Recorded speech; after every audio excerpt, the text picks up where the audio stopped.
ਸਤਿ ਸ਼੍ਰੀ ਅਕਾਲ ਦੋਸਤੋ। ਲਵ 23 ਲੈਂਡ ਦਿਲ ਸੇ ਬਾਈ ਨੀਲੂ ਨੂੰ ਪਿਆਰ ਦੇਣ ਦੇ ਲਈ ਤਹਿ ਦਿਲੋਂ ਸ਼ੁਕਰੀਆ। ਮੈਂ ਹਾਂ ਨੀਲੂ ਸ਼ਰਮਾ।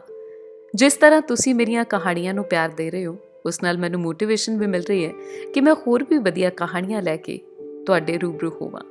ਇਹ ਸਿਰਫ ਕਹਾਣੀਆਂ ਹੀ ਨਹੀਂ, ਬਲਕਿ ਮੇਰੀ ਜ਼ਿੰਦਗੀ ਦੇ ਵਿੱਚ ਆਏ ਕੁਝ ਲੋਕਾਂ ਦੀ ਹੱਡਬੀਤੀ ਵੀ ਹੈ, ਜਿਸ ਨੂੰ ਮੈਂ ਸ਼ਬਦਾਂ ਦੇ ਵਿੱਚ ਪਿਰੋਣ ਦੀ ਕੋਸ਼ਿਸ਼ ਕਰਦੀ ਹਾਂ। ਮੇਰੀ ਕੋਸ਼ਿਸ਼ ਹੈ ਕਿ ਮੈਂ ਤੁਹਾਡੇ ਸਾਹਮਣੇ ਸਮਾਜ ਦੇ ਵੱਖ-ਵੱਖ ਹਿੱਸਿਆਂ ਦੀ ਤਸਵੀਰ ਪੇਸ਼ ਕਰਾਂ ਤਾਂ ਜੋ ਸਾਨੂੰ ਸਹੀ ਤੇ ਚੰਗੀ ਸੇਧ ਮਿਲ ਸਕੇ। ਤੇ ਅੱਜ ਦੀ ਕਹਾਣੀ ਕੁਝ ਇਸ ਤਰ੍ਹਾਂ ਦੀ ਹੈ। ਫੈਲੀ ਅਜਿਹੀ ਬਿਮਾਰੀ ਜਿਸਨੇ ਦੱਸ ਦਿੱਤਾ ਵਕਤ ਦੀ ਮਾਰੋ ਮਾਰ ਨੂੰ। ਨਾ ਕੰਮ ਰਹੇ ਨਾ ਰਿਹਾ ਸਮਾਨ, ਹਰ ਕੋਈ ਭੱਜੇ ਘਰ ਵੱਲ ਨੂੰ। ਕਿਸੇ ਸਰਕਾਰ ਨੇ ਨਾ ਸੁਣੀ ਲੋਕਾਂ ਦੀ ਪੁਕਾਰ।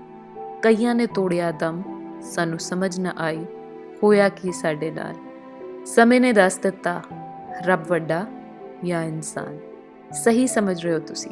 ਅੱਜ ਕੱਲ੍ਹ ਦੀ ਜ਼ੁਬਾਨ ਤੇ ਜਿਸ ਦਾ ਜ਼ਿਕਰ ਹੈ ਕਰੋਨਾ, ਅੱਜ ਉਸ ਬਾਰੇ ਹੀ ਇਹ ਕਹਾਣੀ ਹੈ। ਫੈਲੇ ਇਸ ਵਾਇਰਸ ਦੇ ਚਲਦਿਆਂ ਤਾਂ ਕਈਆਂ ਨੇ ਆਪਣੀਆਂ ਨੌਕਰੀਆਂ ਗਵਾਈਆਂ ਤੇ ਕਈਆਂ ਨੂੰ ਭੁੱਖਮਰੀ ਦਾ ਸਾਹਮਣਾ ਕਰਨਾ ਪਿਆ। ਪਤਾ ਹੈ ਕਿ ਇਹ ਸਭ ਦੇ ਨਾਲ ਹੋਇਆ ਹੈ। ਪਰੇਸ਼ਾਨੀ ਚੋਂ ਨਿਕਲੇ ਉਹ 2 ਮਹੀਨੇ। ਆਪਣੇ ਹੀ ਘਰ ਦੇ ਵਿੱਚ ਹੋ ਗਏ ਸਾਰੇ ਲਾਕਡਾਊਨ। ਉਹਨਾਂ ਸਾਰਿਆਂ ਦੀਆਂ ਮੁਸ਼ਕਿਲਾਂ ਦੇ ਵਿੱਚੋਂ ਇੱਕ ਪਰਿਵਾਰ ਦੀ ਜ਼ਿੰਦਗੀ ਦੇ ਕੁਝ ਪਲ ਤੁਹਾਡੇ ਨਾਲ ਸਾਂਝੇ ਕਰਨ ਲੱਗਿਆ। ਰਾਜਸਥਾਨ ਦਾ ਸ਼ਹਿਰ ਸੀਕਰ, ਜਿੱਥੇ ਰਮੇਸ਼ ਦਾ ਪਰਿਵਾਰ ਖੁਸ਼ੀ-ਖੁਸ਼ੀ ਆਪਣੀ ਜ਼ਿੰਦਗੀ ਦੇ ਵਧੀਆ ਸਮੇਂ ਨੂੰ ਬਤੀਤ ਕਰ ਰਿਹਾ ਸੀ। ਨਵੀਂ ਨੌਕਰੀ ਲੱਗੀ ਸੀ ਰਮੇਸ਼ ਦੀ। ਆਪਣੇ ਪਰਿਵਾਰ ਨੂੰ ਸਹਾਰਨਪੁਰ ਤੋਂ ਸੀਕਰ ਲੈ ਕੇ ਆਇਆ ਸੀ। ਪਰਿਵਾਰ ਦੇ ਵਿੱਚ 1 ਸਾਲ ਦਾ ਬੇਟਾ, ਵਹੁਟੀ ਤੇ ਮਾਤਾ-ਪਿਤਾ ਸਨ, ਜੋ ਕਿ ਰਮੇਸ਼ ਦੇ ਨਾਲ ਹੀ ਹੁਣੇ ਇੱਥੇ ਸ਼ਿਫਟ ਹੋਏ ਸਨ। ਰਮੇਸ਼ ਆਪਣੇ ਪਿਓ ਦਾ ਇਕਲੌਤਾ ਪੁੱਤਰ ਸੀ। ਜਿੱਦਾਂ ਕਿਤੇ ਔਖੇ-ਸੌਖੇ ਹੋ ਰਮੇਸ਼ ਦੇ ਪਿਓ ਨੇ ਖੇਤੀ ਕਰ ਉਸ ਨੂੰ ਪੜ੍ਹਾਇਆ। BA ਕਰਨ ਤੋਂ ਬਾਅਦ ਚੰਗੀ ਥਾਂ ਨੌਕਰੀ ਲੱਗੀ ਤਾਂ ਬਜ਼ੁਰਗਾਂ ਨੇ ਸੁੱਖ ਦਾ ਸਾਹ ਲਿਆ ਕਿ ਹੁਣ ਸਾਡੇ ਮਾੜੇ ਦਿਨ ਫਿਰ ਜਾਣਗੇ। ਨੌਕਰੀ ਕਰਨ ਦੇ 1 ਸਾਲ ਦੇ ਵਿੱਚ ਹੀ ਰਮੇਸ਼ ਦਾ ਵਿਆਹ ਕਰ ਦਿੱਤਾ ਗਿਆ।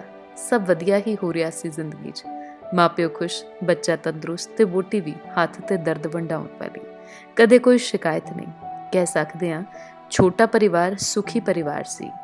ਰਮੇਸ਼ ਦੇ ਵਧੀਆ ਕੰਮ ਕਰਨ ਤੇ ਹੈੱਡ ਆਫਿਸ ਦੇ ਵਿੱਚ ਉਸ ਦੀ ਬਦਲੀ ਹੋ ਗਈ ਤੇ ਉਹ ਆਪਣੇ ਪਰਿਵਾਰ ਨੂੰ ਲੈ ਕੇ ਦਸੰਬਰ ਦੇ ਮਹੀਨੇ ਰਾਜਸਥਾਨ ਦੇ ਸੀਕਰ ਪਹੁੰਚ ਜਾਂਦਾ।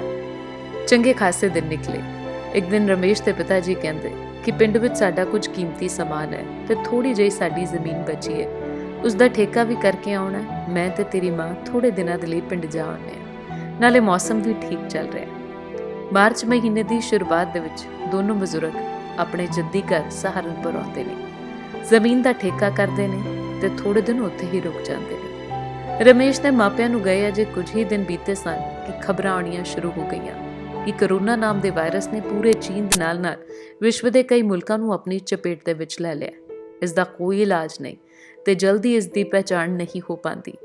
ਇਦਾਂ ਦੀਆਂ ਖਬਰਾਂ ਸੁਣ ਹਰ ਕੋਈ ਘਬਰਾ ਗਿਆ। ਰਮੇਸ਼ ਆਪਣੇ ਮਾਤਾ-ਪਿਤਾ ਨੂੰ ਕਹਿੰਦਾ, ਤੁਸੀਂ ਜਿੱਥੇ ਹੋ ਉੱਥੇ ਹੀ ਰਹਿਣਾ, ਮੈਂ ਛੁੱਟੀ ਲੈ ਕੇ ਤੁਹਾਨੂੰ ਖੁਦ ਲੈਣ ਆਉਂਦਾ। ਕਰੋਨਾ ਦੀ ਮਾਰ ਹੌਲੀ-ਹੌਲੀ ਦੂਜੇ ਮੁਲਕਾਂ ਤੋਂ ਬਾਅਦ ਭਾਰਤ ਦੇ ਵਿੱਚ ਵੀ ਪੈਣੀ ਸ਼ੁਰੂ ਹੋ ਗਈ। ਰਮੇਸ਼ ਅਜੇ ਸੋਚ ਹੀ ਰਿਹਾ ਹੁੰਦਾ ਕਿ ਇੱਕ ਖਬਰ ਮਿਲਦੀ ਹੈ ਕਿ ਦੇਸ਼ ਦੇ ਪ੍ਰਧਾਨ ਮੰਤਰੀ ਨੇ ਕਰੋਨਾ ਦੇ ਕਾਰਨ ਲੋਕਾਂ ਨੂੰ ਬਚਾਉਣ ਦੇ ਲਈ 1 ਦਿਨ ਦਾ ਲਾਕਡਾਊਨ ਕਰ ਦਿੱਤਾ ਹੈ। ਉਦੋਂ ਤੱਕ ਸਭ ਕੁਝ ਠੀਕ ਸੀ। ਹਰ ਕਿਸੇ ਨੂੰ ਘਰ ਦੇ ਅੰਦਰ ਰਹਿਣ ਦੀ ਅਪੀਲ ਕੀਤੀ ਗਈ ਤੇ ਥੋੜੇ ਹੀ ਦਿਨਾਂ ਬਾਅਦ ਇਹ ਲਾਕਡਾਊਨ ਦੀ ਮਿਆਦ ਨੂੰ ਵਧਾ ਦਿੱਤਾ ਗਿਆ। ਸਭ ਕੁਝ ਹੋ ਗਿਆ ਸਾਰੇ ਪਾਸੇ ਬੰਦ। ਦਫ਼ਤਰਾਂ ਵਾਲੇ ਘਰਾਂ 'ਚ, ਦੁਕਾਨਦਾਰ ਵਿਹਲੇ, ਕਈ ਥਾਵਾਂ ਤੇ ਹਸਪਤਾਲ ਵੀ ਬੰਦ ਹੋ ਗਏ। ਨਾ ਖਾਣ ਨੂੰ ਮਿਲੇ ਤੇ ਨਾ ਪੀਣ ਨੂੰ। ਬਹੁਤ ਸਮਾਂ ਉਸ ਸਮੇਂ ਕਈ ਲੋਕਾਂ ਦਾ ਮਾੜਾ ਰਿਹਾ। ਕਿਤੇ ਹੀ ਕੋਈ ਰਾਸ਼ਨ ਦੀ ਦੁਕਾਨ ਖੁੱਲ੍ਹਦੀ ਸੀ ਤੇ ਰਮੇਸ਼ ਦਾ ਘਰ ਵੀ ਆਬਾਦੀ ਤੋਂ ਦੂਰ ਸੀ। ਰਮੇਸ਼ ਦੇ ਦਫ਼ਤਰ ਵਾਲਿਆਂ ਨੇ ਕਿਹਾ ਕਿ ਅਗਲੇ 2 ਮਹੀਨਿਆਂ ਤੱਕ ਘਰ ਤੋਂ ਕੰਮ ਕਰਨਾ ਪਵੇਗਾ।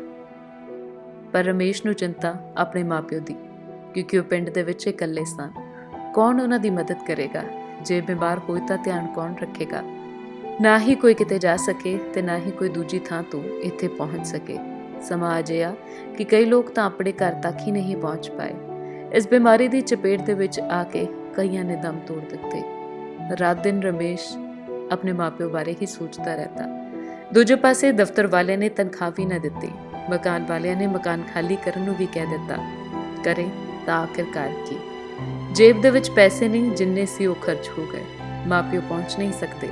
ਕਦੇ ਕਿਸੇ ਨੂੰ ਤਰਲੇ ਮਾਰਨ ਲੱਗ ਪੈਂਦੇ ਕਿ ਮੇਰੇ ਪੁੱਤ ਤੱਕ ਸਾਨੂੰ ਪਹੁੰਚਾ ਦਿਓ, ਜੇ ਨਹੀਂ ਤਾਂ ਥੋੜਾ ਜਿਹਾ ਸਮਾਨ ਉਹਨਾਂ ਦੇ ਪੁੱਤਰ ਨੂੰ ਦੇ ਦਿਓ। ਪਰ ਸੁਣਨ ਵਾਲਾ ਕੋਈ ਨਹੀਂ। ਇੱਦਾਂ ਲੱਗ ਰਿਹਾ ਸੀ ਕਿ ਲੋਕਾਂ ਦੇ ਦਿਲ ਵਿੱਚ ਕਿਸੇ ਲਈ ਦਰਦ ਹੀ ਖਤਮ ਹੋ ਚੁੱਕਿਆ। ਜਾਣ ਪਹਿਚਾਣ ਵਾਲਿਆਂ ਨੇ ਵੀ ਮਦਦ ਕਰਨ ਤੋਂ ਇਨਕਾਰ ਕਰ ਦਿੱਤਾ। ਚੰਗੀ ਭਲੀ ਜ਼ਿੰਦਗੀ ਦੁੱਖਾਂ ਦਾ ਘਰ ਬਣ ਗਈ। ਤਰਲੇ ਮਾਰ-ਮਾਰ ਰਮੇਸ਼ ਨੇ ਕਿਰਾਏ ਦੇ ਉਸ ਘਰ ਦੇ ਵਿੱਚ 2 ਮਹੀਨੇ ਕੱਟੇ। ਘਰ ਵਾਪਸ ਆਉਣ ਦੇ ਲਈ ਨਾ ਕੋਈ ਗੱਡੀ ਤੇ ਨਾ ਕੋਈ ਟੈਕਸੀ। ਕਰੀਏ ਤਾਂ ਕਰੀਏ ਕੀ? ਹਰ ਪਾਸੇ ਕਰਫਿਊ, ਬਾਹਰ ਨਿਕਲੋ ਤਾਂ ਡੰਡੇ। ਸਰਕਾਰਾਂ ਆਪਸ ਦੇ ਵਿੱਚ ਲੜ ਰਹੀਆਂ ਨੇ, ਲੋਕ ਆਪਣਾ ਫਾਇਦਾ ਚੁੱਕ ਰਹੇ ਨੇ, ਪਰ ਜਿਸ ਨੂੰ ਲੋੜ ਸੀ ਉਸਦੀ ਕਿਸੇ ਨੇ ਨਾ ਸੁਣੀ। ਉਧਰ ਰਮੇਸ਼ ਦੀ ਮਾਂ ਗੁਆਂਢੀਆਂ ਦੇ ਮੁੰਡੇ ਕੋਲ ਜਾਂਦੀ ਹੈ ਕਿ ਥੋੜੇ ਪੈਸੇ ਤੇ ਸਮਾਨ ਰਮੇਸ਼ ਤੱਕ ਪਹੁੰਚਾ ਦੇ, ਕਿਉਂਕਿ ਉਹ ਰਮੇਸ਼ ਦੀ ਹੀ ਕੰਪਨੀ ਦੇ ਵਿੱਚ ਕੰਮ ਕਰਦਾ ਸੀ।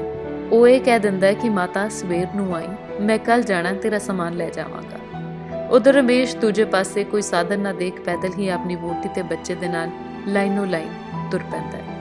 ਅੱਤ ਦੀ ਗਰਮੀ, ਦੂਜਾ ਜੇਬ ਦੇ ਵਿੱਚ ਸਿਰਫ 400 ਰੁਪਇਆ, ਕੋਲ ਕੁਝ ਵੀ ਨਹੀਂ ਸੀ, ਸਿਰਫ ਉਮੀਦ ਦੇ ਕਿ ਅਸੀਂ ਘਰ ਪਹੁੰਚ ਜਾਵਾਂਗੇ। ਦੂਜੇ ਪਾਸੇ ਮਾਂ ਲੋਕਾਂ ਦੇ ਤਰਲੇ ਲੈਂਦੀ ਫਿਰਦੀ, ਕੋਈ ਮੈਨੂੰ ਮੇਰੇ ਬੱਚੇ ਤੱਕ ਪਹੁੰਚਾ ਦਿਓ। ਪਰ ਲੋਕਾਂ ਨੂੰ ਤਾਂ ਜਿੱਦਾਂ ਰੱਬ ਹੀ ਭੁੱਲ ਬੈਠਾ ਸੀ। ਪਰ ਗਲਤੀ ਉਹਨਾਂ ਦੀ ਵੀ ਨਹੀਂ ਸੀ। ਸਰਕਾਰਾਂ ਦੇ ਪ੍ਰਬੰਧ ਤੇ ਹੁਕਮ ਹੀ ਇਦਾਂ ਦੇ ਸਨ ਕਿ ਚਾਹ ਕੇ ਵੀ ਕੋਈ ਦੂਜੇ ਨੂੰ ਆਪਣੇ ਘਰ ਨਹੀਂ ਵਾੜਦਾ। ਉਧਰ 2 ਦਿਨ ਹੋ ਗਏ ਸਨ ਰਮੇਸ਼ ਨੂੰ ਘਰੋਂ ਤੁਰੇ, ਭੁੱਖੇ ਪਾਣੀ। ਜੇ ਕੋਈ ਰਸਤੇ 'ਚ ਖਾਣ ਨੂੰ ਕੁਝ ਮਿਲੇ ਤਾਂ ਵਹੁਟੀ ਬੱਚੇ ਨੂੰ ਦੇ ਦੇ। ਹਾਲਾਤ ਭਿਖਾਰੀਆਂ ਤੋਂ ਭੈੜੇ। ਦੂਜੇ ਪਾਸੇ ਮਾਂ-ਪਿਓ ਬਿਲਕਦੇ ਕਿ ਸਾਡੇ ਬੱਚੇ ਠੀਕ ਨਹੀਂ, ਅਸੀਂ ਉਹਨਾਂ ਨੂੰ ਮਿਲਣਾ, ਪਰ ਕੋਈ ਕਿਸੇ ਦੀ ਸੁਣੇ ਤਦ ਨਾ। ਅੱਤ ਦੀ ਗਰਮੀ ਤੇ ਭੁੱਖ ਦੀ ਮਾਰ ਦੇ ਕਾਰਨ ਗੋਦੀ 'ਚ ਚੁੱਕੇ ਰਮੇਸ਼ ਦੇ ਬੱਚੇ ਨੇ ਵੀ ਕਿਸ ਵੇਲੇ ਦਮ ਤੋੜ ਦਿੱਤਾ, ਪਤਾ ਹੀ ਨਹੀਂ ਲੱਗਾ। ਦੂਜੇ ਪਾਸੇ ਤਾਂ ਜਿਗਰਾ ਉਸ ਪਿਓ ਦਾ ਪੁੱਤਰ ਦੀ ਲਾਸ਼ ਨੂੰ ਗੋਦੀ 'ਚ ਚੁੱਕ ਕਈ ਘੰਟੇ ਤੁਰਦਾ ਰਿਹਾ ਕਿ ਇਸ ਦੀ ਮਾਂ ਨੂੰ ਪਤਾ ਨਾ ਲੱਗ ਜਾਏ। ਜੇ ਪਤਾ ਲੱਗ ਗਿਆ ਤਾਂ ਕੀ ਬਣੂ ਉਸਦਾ? ਬਸ ਚੱਲੀ ਜਾਣ ਦੀ ਗੱਲ ਆਖ ਅੱਗੇ ਤੁਰੀ ਜਾਂਦਾ ਹੈ। ਪਿੰਡ ਦੇ ਵਿੱਚ ਰਮੇਸ਼ ਦੀ ਮਾਂ ਰਾਤ ਨੂੰ ਹੀ ਗੁਆਂਢੀਆਂ ਦੇ ਘਰ ਬਾਹਰ ਬੈਠ ਜਾਂਦੀ ਹੈ ਕਿ ਸਮਾਨ ਉਸ ਮੁੰਡੇ ਨੂੰ ਦੇਵਾਂ ਜਿਹੜਾ ਸੀਕਰ ਵੱਲ ਜਾ ਰਿਹਾ। ਪਤਾ ਚੱਲਦਾ ਹੈ ਕਿ ਉਹ ਮੁੰਡਾ ਸ਼ਾਮ ਨੂੰ ਹੀ ਘਰੋਂ ਨਿਕਲ ਗਿਆ। ਆਪਣੇ ਮੁੰਡੇ ਨੂੰ ਮਿਲਣ ਦੇ ਲਈ ਤਰਸਦੀ ਬੁੱਢੀ ਮਾਂ ਜਿੱਥੇ ਦਮ ਤੋੜ ਦਿੰਦੀ ਹੈ, ਉੱਥੇ ਦੂਜੇ ਪਾਸੇ ਜਦ ਰਮੇਸ਼ ਦੀ ਵਹੁਟੀ ਨੂੰ ਆਪਣੇ ਬੱਚੇ ਦੇ ਮਰਨ ਬਾਰੇ ਪਤਾ ਚੱਲਦਾ ਹੈ ਤਾਂ ਉਹ ਪਾਗਲ ਹੋ ਜਾਂਦੀ ਹੈ। ਪਰ ਘਰ ਅਜੇ ਵੀ ਦੂਰ ਸੀ। ਇੱਕ ਪਾਸੇ ਰਮੇਸ਼ ਦੀ ਮਾਂ ਚੱਲ ਬਸੀ, ਦੂਜੇ ਪਾਸੇ ਰਮੇਸ਼ ਦਾ ਪੁੱਤਰ ਗਿਆ ਤੇ ਵਹੁਟੀ ਪਾਗਲ। ਬੱਚਿਆ ਸੀ ਤਾਂ ਪਿੱਛੇ ਪਿਓ, ਉਸਦਾ ਵੀ ਪਤਾ ਨਹੀਂ ਸੀ ਕਿੰਨੇ ਦਿਨ ਬਚੇ ਨੇ। ਰਮੇਸ਼ ਦੀ ਮਾਂ ਨੂੰ ਕਿਸੇ ਨੇ ਹੱਥ ਤੱਕ ਨਹੀਂ ਪਾਇਆ, ਇਹ ਸੋਚ ਕੇ ਕਿ ਸ਼ਾਇਦ ਇਸ ਨੂੰ ਕਰੋਨਾ ਤਾਂ ਨਹੀਂ। ਦੂਜੇ ਪਾਸੇ ਰਮੇਸ਼ ਦਾ ਪਿਓ ਵੀ ਆਪਣੀ ਵਹੁਟੀ ਨੂੰ ਆਖਰੀ ਵਾਰ ਅੱਗ ਵੀ ਨਹੀਂ ਦੇ ਪਾਇਆ।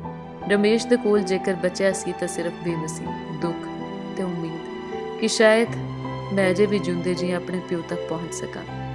ਰਮੇਸ਼ ਦੀ ਨਾ ਨੌਕਰੀ ਰਹੀ, ਨਾ ਪੈਸੇ, ਨਾ ਮਾਂ, ਨਾ ਬੱਚਾ, ਬਸ ਕੋਲ ਸੀ ਤਾਂ ਇੱਕ ਉਮੀਦ, ਸ਼ਾਇਦ ਮੈਂ ਅਜੇ ਵੀ ਆਪਣੇ ਘਰ ਤੱਕ ਪਹੁੰਚ ਸਕਾਂ।